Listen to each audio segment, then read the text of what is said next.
Na casa de vocês, tem panelas específicas para alguma coisa? Por exemplo, vocês só fazem arroz nessa panela, só fazem feijão nessa panela. Pois é, aqui em casa, a gente só faz feijão nessa panela. E ela está suja. Tem outras panelas que serviriam para a mesma coisa, mas como a gente só faz feijão nessa panela, eu preciso lavar ela para fazer o feijão. É só aqui em casa ou na casa de vocês também é a mesma coisa? Eu vou precisar colocar isso em uma Tupperware. Pode ser pequenininha, porque não tem muita coisa. E aí sempre vem aquela dúvida, né? As pessoas vão usar ou é lixo? Como aqui em casa já deu muito problema com vocês jogaram as coisas no lixo, sendo que era pra eu comer, a gente é meio traumatizado, entendeu? Então vamos guardar, porque é um restinho de legumes, tem um pouco de frango. E aí vai ficar ótimo pra eu lavar essa panela e temperar o feijão.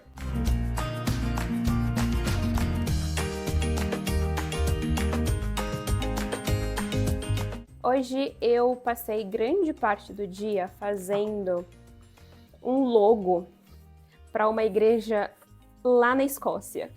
Às vezes, quando eu paro para pensar na aleatoriedade da minha vida, eu me surpreendo muito. Eu nunca na minha vida imaginaria fazer um logo para uma igreja lá na Escócia. E assim, eu não sou designer. Essa é a minha maior preocupação. Mas eles não têm ninguém para fazer isso. Então vai ser eu mesmo. Vai ser eu mesmo. Eu fiquei um tempão montando as coisas e por eu não ser designer, eu não sei, tipo, usar plataformas de design para fazer logo bonitinho. Eu não sei essas coisas. Então eu tô usando Canva. O que eu sei que não é a melhor coisa, a melhor plataforma para fazer uma coisa desse tipo. Mas foi comunicado a todas as partes que eu não sou esse tipo de designer. E eles falaram, não, tá tudo bem, pode continuar, a gente sabe, fala quanto que você cobraria. E aí estamos nessa. Fazendo logo pra uma igreja na Escócia, sem ser uma designer, super preocupada, mas eu vou fazer tudo que tá ao meu alcance para que o trabalho seja bom.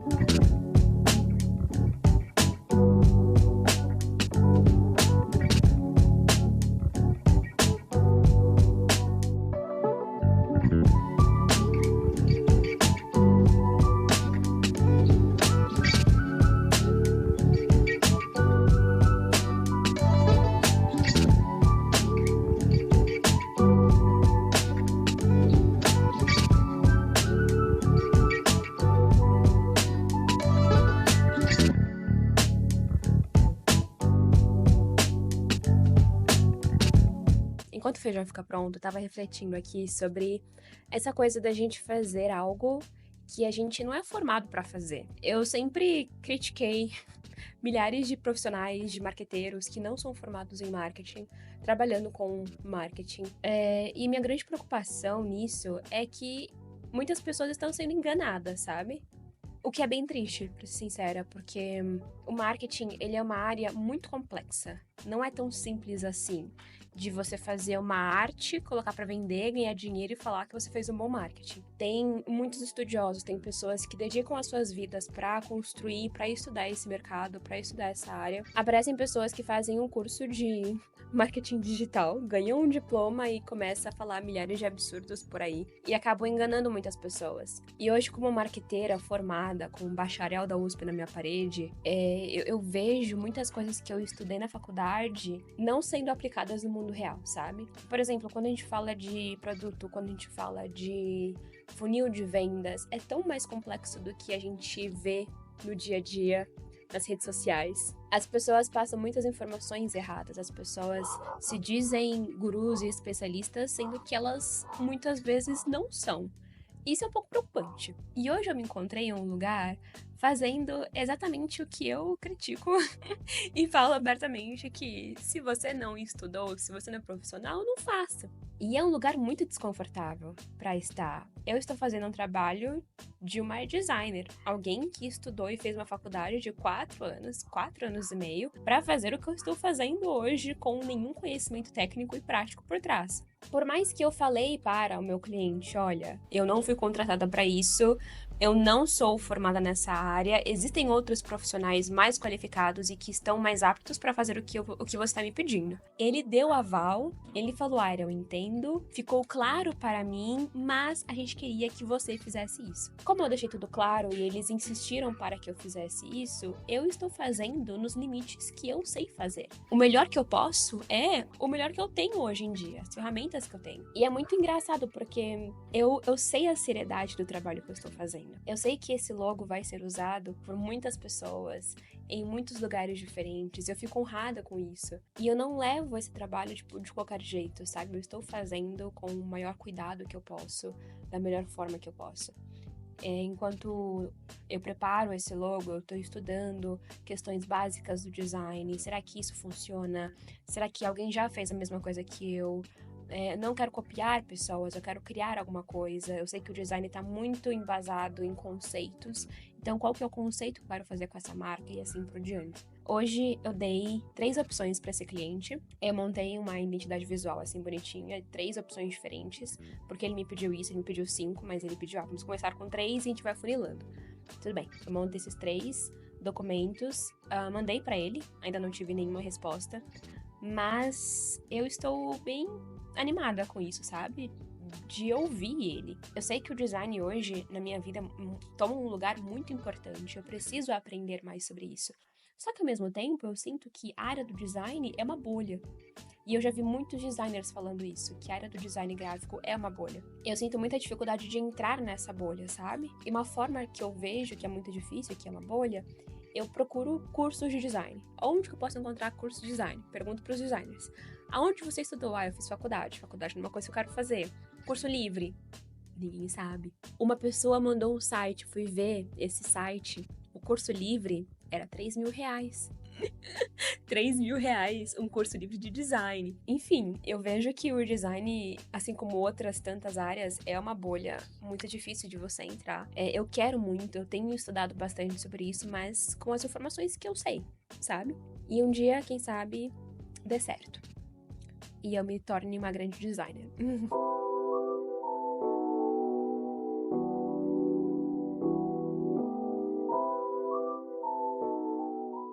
Você quer ver? Você pode ver. Vocês acreditam que eu almocei e eu não filmei? Pois é, eu achei um absurdo também. Eu fiz um filezinho de frango, cortei umas cebolas, ficou muito gostoso. E esse foi o meu almoço.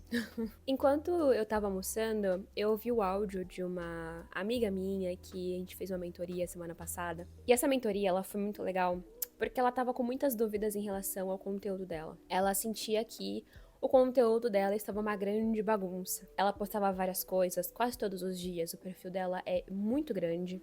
No TikTok tem 20 mil pessoas, eu acho. No Instagram também, alguma coisa assim. Só que ela sentia que não tinha uma organização de conteúdos. Parecia que ela tava postando as coisas por postar, sabe? Dava resultados, mas ela sentia que não tava indo pra lugar nenhum. Então ela marcou uma mentoria comigo e falou: eu preciso de alguma coisa aqui, eu não sei o que é, mas eu preciso de ajuda. E a gente passou esse tempo todo tentando entender por que ela se sentia desorganizada. E foi muito interessante porque alguns dias antes eu vi um filme maravilhoso que eu gosto bastante. Eu não sei o nome em português. Em inglês se chama 27 Dresses. É uma comédia romântica super bobinha que eu amo. É a história de uma mulher que ela ama casamento, ela trabalha com isso, basicamente, só que ela sempre é a madrinha. E aí toda vez que ela é a madrinha de casamento, ela guarda os vestidos, porque é uma vibe americana de que todo mundo tem que estar com o mesmo vestido. E ela tem um armário cheio de vestidos. E eu usei exatamente essa metáfora pra falar com a minha amiga, porque o armário dessa personagem era uma bagunça. Ele nem fechava direito, de tanto vestido que tinha. 27 vestidos, que traduzindo esse é o nome do filme. Tinha 27 vestidos, o armário não fechava, era uma bagunça de vestidos diferentes, cores e texturas. E eu falei, neste momento, o que você precisa fazer é tirar todos os vestidos do armário, dar uma limpada, passar um pano com álcool e quando você for colocar os vestidos, você colocar de uma forma organizada. Mas como que você faz isso? Eu, por exemplo, gosto de organizar o meu guarda-roupa ou por cor, porque aí eu vejo as roupas jeans, as roupas laranjas que eu tenho, as roupas verdes que eu tenho. Ou também em relação a tamanho. Então, os vestidos longos eu coloco no cantinho, depois os vestidos midi, depois os sobretudos, enfim, eu vou organizando dessa forma. E esse organizar é a sua linha editorial, onde você vai categorizar as roupas onde você vai colocar e colocar.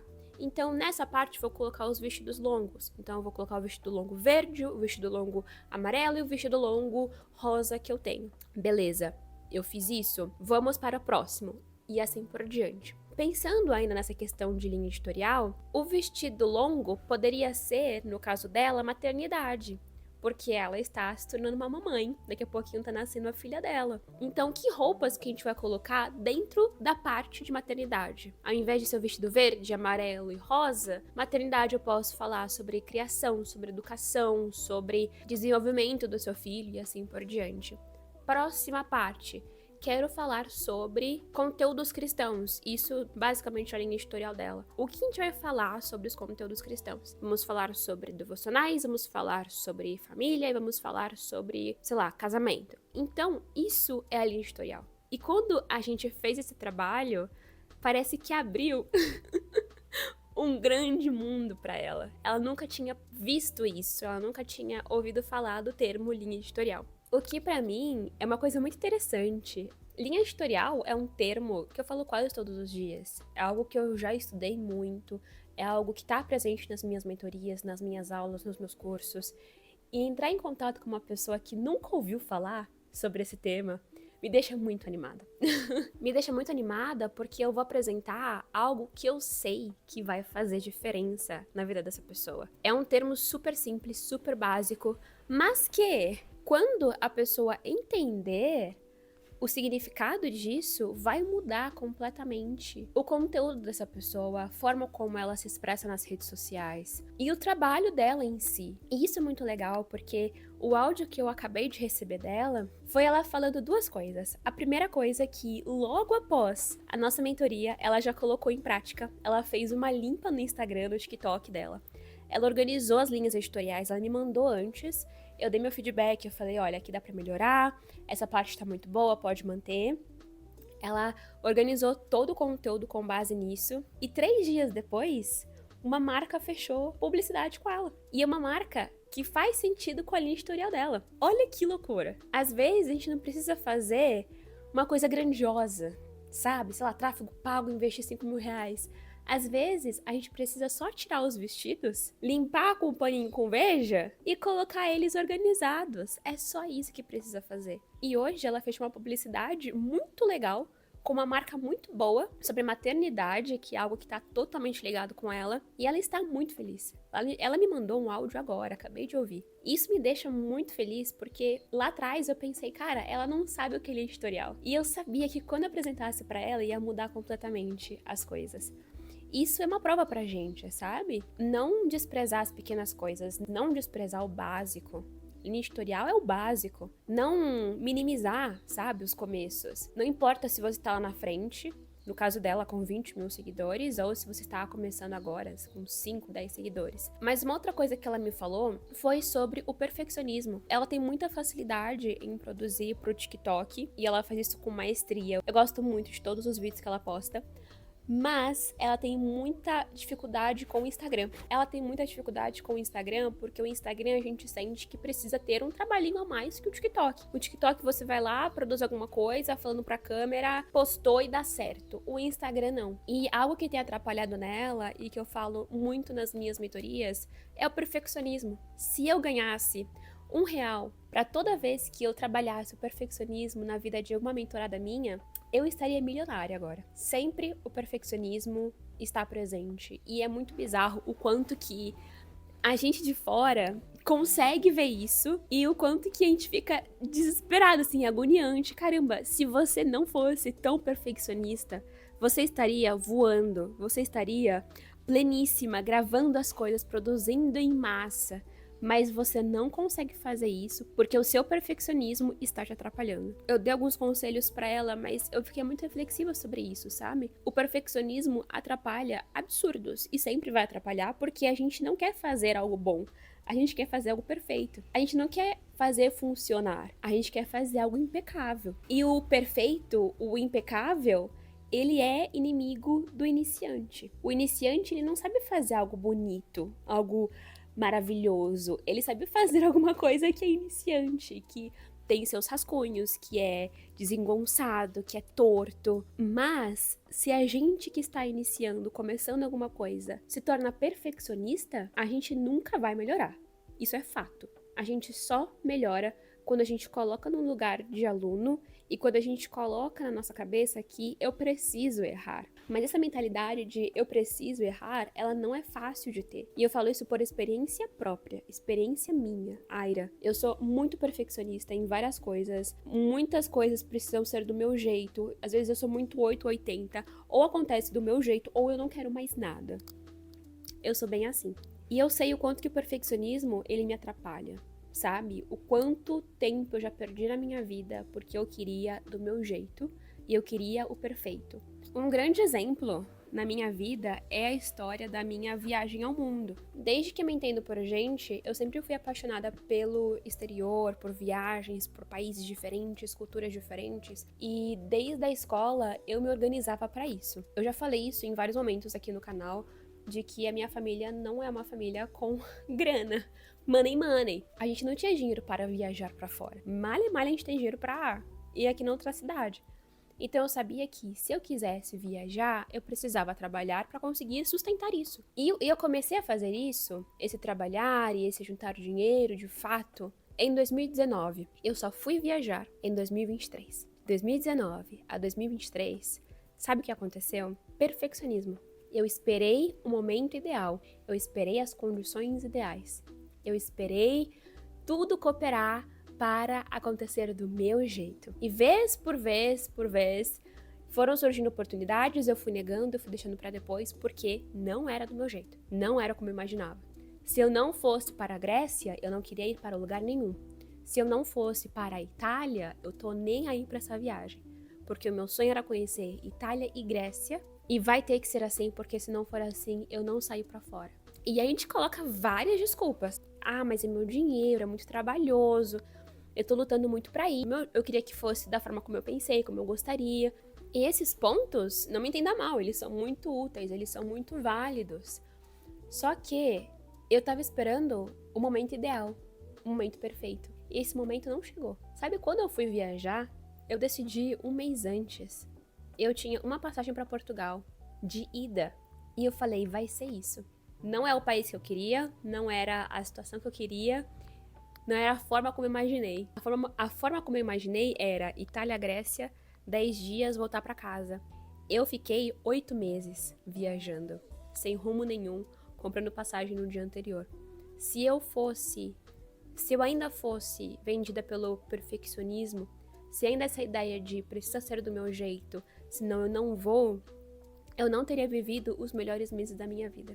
Eu não teria vivido. Eu estaria aqui ainda, falando sobre o meu plano de viajar pra fora. Dando desculpas, mais desculpas e mais desculpas, porque vai acontecer da forma como eu quero. Muito legal. E eu gosto muito desse tema, perfeccionismo. Porque eu vejo no outro de forma super clara, eu consigo guiar eles de forma super clara.